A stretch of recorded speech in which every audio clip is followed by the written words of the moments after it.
तो hello guys, welcome back to my channel. तो सबसे पहले thank you so much last video को इतना सारा प्यार देने के लिए। तो और लास्ट वीडियो में हम लोगों ने प्रोकैरियोटिक सेल्स तक देख लिया था। इस वीडियो में हम देखने वाले हैं यूकैरियोटिक सेल्स के बारे में। और हमारे जो यूके के अंदर क्या क्या इंक्लूड होते हैं, हमारे सारे प्रोटिस्ट, हमारे प्लांट्स, हमारे एनिमल्स एंड हमारे फंजाई। और हमारे जो यूकैरियोटिक सेल्स होते हैं उनके अंदर एक्सेसिव कंपार्टमेंटलाइजेशन होती है किसकी, साइटोप्लाज्म की। ठीक है, अब यानी कि कंपार्टमेंट्स प्रेजेंट होते हैं। ठीक है, और वो कंपार्टमेंट किसकी वजह से प्रेजेंट होते हैं, बिकॉज हमारे जो मेम्ब्रेन बाउंड ऑर्गेनेलीज हमारे यूकैरियोट्स के अंदर प्रेजेंट होते हैं, उस वजह से प्रेजेंट होते हैं। ठीक है, अब हमारे जो यूकैरियोटिक सेल्स होते हैं उनके अंदर एक ऑर्गेनाइज्ड न्यूक्लियस होता है, किसके साथ, न्यूक्लियर एनवेलप के साथ, उसके यानी कि उसमें न्यूक्लियर एनवेलप की प्रेजेंस होती है। ठीक है, हमारे जो यूकैरियोटिक सेल्स है उनके अंदर एक variety of complex locomotive cytoskeletal structures present होते हैं। ठीक है, यहाँ पे साइटोस्केलेटल का मतलब होता है साइटोप्लाज्म का फ्रेमवर्क। ठीक है, यानी कि जो उसका साइटोप्लाज्म का फ्रेमवर्क जो कंपार्टमेंटलाइजेशन होता है उसको हम बोलते हैं साइटोस्केलेटल, वो बोलते हैं। ठीक है, अब हमारा जो जेनेटिक मटेरियल है यानी कि डीएनए वो किसमें ऑर्गेनाइज होता है, वो क्रोमोसोम्स के अंदर ऑर्गेनाइज। जितने भी जो यूकैरियोटिक सेल्स होते हैं वो आइडेंटिकल नहीं होते, यानी कि वो एक दूसरे से डिफरेंट होते हैं। अब हमारे प्लांट और एनिमल सेल्स को ही देख लो, वो भी एक दूसरे से डिफर करते हैं। ठीक है, अब हमारे जो प्लांट सेल्स होते हैं, ठीक है, इसके अंदर किस किस की प्रेजेंस होती है, सेल वॉल की प्रेजेंस होती है, प्लास्टिड्स होते हैं, लास्ट सेंट्रल वेक्यूल होते हैं। हमारी जो वेक्यूल होती है वो एक स्टोरेज ऑर्गन की तरह एक्ट करती है। ठीक है, यानी कि जो उसके अंदर एक्स्ट्रा मटेरियल होता है वो सारा उसके अंदर स्टोर हो जाता है।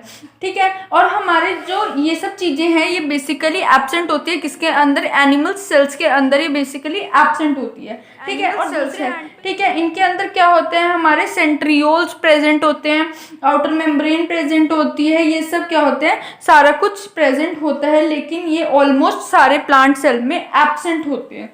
ठीक है, हमारे जो दोनों प्लांट सेल और एनिमल सेल है दोनों के अंदर हमारा न्यूक्लियस होता है, वेल डेवलप्ड, और उसके आउटर मोस्ट पे हमारे पास न्यूक्लियर एनवेलप पे दो पिक्चर्स दिख रही होंगी। तो first one is the plant cell and second one is the animal cell. आप एनिमल सेल और प्लांट सेल्स के ऊपर देख तो हमें जो बेसिक डिफरेंस दिखता है, सबसे पहले डिफरेंस होता है that is the cell wall. ठीक है, बेसिक डिफरेंस ये आता है कि हमारे जो प्लांट सेल होते हैं उसमें सेल वॉल की प्रेजेंस होती है, लेकिन हमारे जो एनिमल सेल है उसमें सेल वॉल प्रेजेंट नहीं होती है, उसमें एक आउटर मेम्ब्रेन प्रेजेंट होती है। अब हम लोगों को एनिमल सेल है, ठीक है, ये सब होता है, और हमारे जो प्लांट सेल होते हैं उनके अंदर वैक्यूल की प्रेजेंस होती है, लेकिन हमारे जो एनिमल सेल है उसके अंदर वैक्यूल्स प्रेजेंट नहीं होते हैं, ऐसा कोई भी स्ट्रक्चर प्रेजेंट नहीं होता है। ठीक है, हमारे जो प्लांट सेल्स होते हैं उनके अंदर क्लोरोप्लास्ट की प्रेजेंस होती है, लेकिन हमारे एनिमल सेल्स में क्लोरोप्लास्ट प्रेजेंस नहीं होता है। ठीक है, बिकॉज हम लोगों को पता है कि जो क्लोरोप्लास्ट है वो फोटोसिंथेसिस में हेल्प करता है, लेकिन हम जो एनिमल सेल है उनको फोटोसिंथेसिस की जरूरत नहीं होती। नेक्स्ट टॉपिक आता है that is the cell membrane. और हमारा जो सेल मेम्ब्रेन है उसको हम लोग प्लाज्मा मेम्ब्रेन भी कहते हैं। अब जो हमारे प्लाज्मा मेम्ब्रेन है उसकी जो डिटेल स्ट्रक्चर की जो स्टडी है वो बेसिकली 1950 में हुई थी, लेकिन उससे पहले जो केमिकल स्टडीज हुई हैं सेल मेम्ब्रेन पे, यानी कि specially human red blood cells पे, ठीक है, उन्होंने साइंटिस्ट को इतना अनेबल कर दिया कि उनके पास पॉसिबल स्ट्रक्चर आ जाए किसका, प्लाज्मा मेम्ब्रेन का।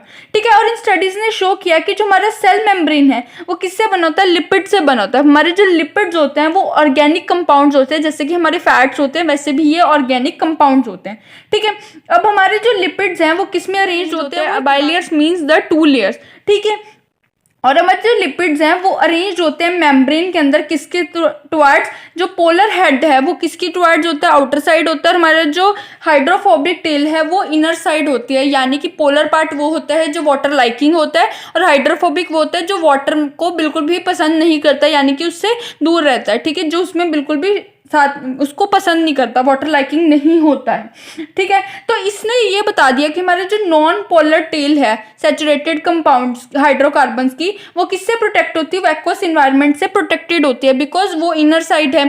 ठीक है, उसको एक्वस इन्वायरमेंट नहीं मिलेगा तो उससे वो प्रोटेक्टेड रहेगी। ठीक है, हमारा जो लिपिड कंपोनेंट है मेम्ब्रेन का बेसिकली वो क्या कंसिस्ट करता है, फॉस्फोग्लिसराइड्स कंसिस्ट करता है। फॉस्फोग्लिसराइड्स जो होते हैं हमारे, ये मिक्सचर होते हैं किसके, फॉस्फो प्लस ग्लिसरॉल के, ये मिक्सचर्स होते हैं। बाद में हम लोगों को बायोकेमिकल इन्वेस्टिगेशन से पता चला कि जो सेल मेम्ब्रेन्स होते हैं उनके अंदर प्रोटीन्स और कार्बोहाइड्रेट्स भी प्रेजेंट होते हैं, ठीक है। और जो रेशियो होती है प्रोटीन्स और लिपिड्स की वो वेरी करती है डिफरेंट सेल टाइप्स में, वो यानी कि अलग अलग सेल टाइप्स में वो डिफरेंस करती है।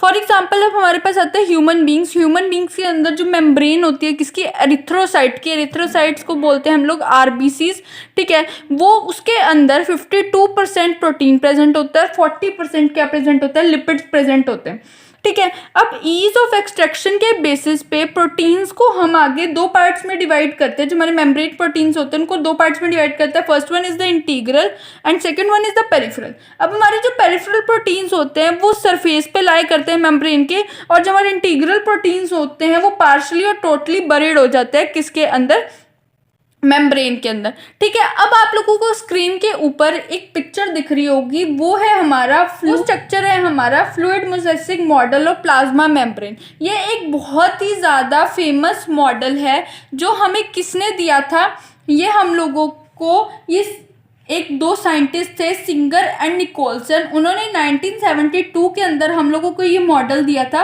और ये मॉडल बहुत ही ज़्यादा वाइडली एक्सेप्टेड हुआ था। तो इस मॉडल के बारे में हम लोग नेक्स्ट वीडियो में पढ़ेंगे, बट मैं उससे पहले थोड़ा बहुत आपको बता देती हूँ कि जो ये मॉडल है ये एक बायलेयर वही मॉडल है, क्वासी फ्लूइड नेचर का मॉडल है, और इसकी जो प्रोटीन्स होती है वो ओवरऑल बायलेयर होती है। तो इसके बारे में हम नेक्स्ट वीडियो में पढ़ने वाले हैं, तो तब तक के लिए बने रहे। Thank you, take care, bye bye, and please like share comment subscribe to my channel.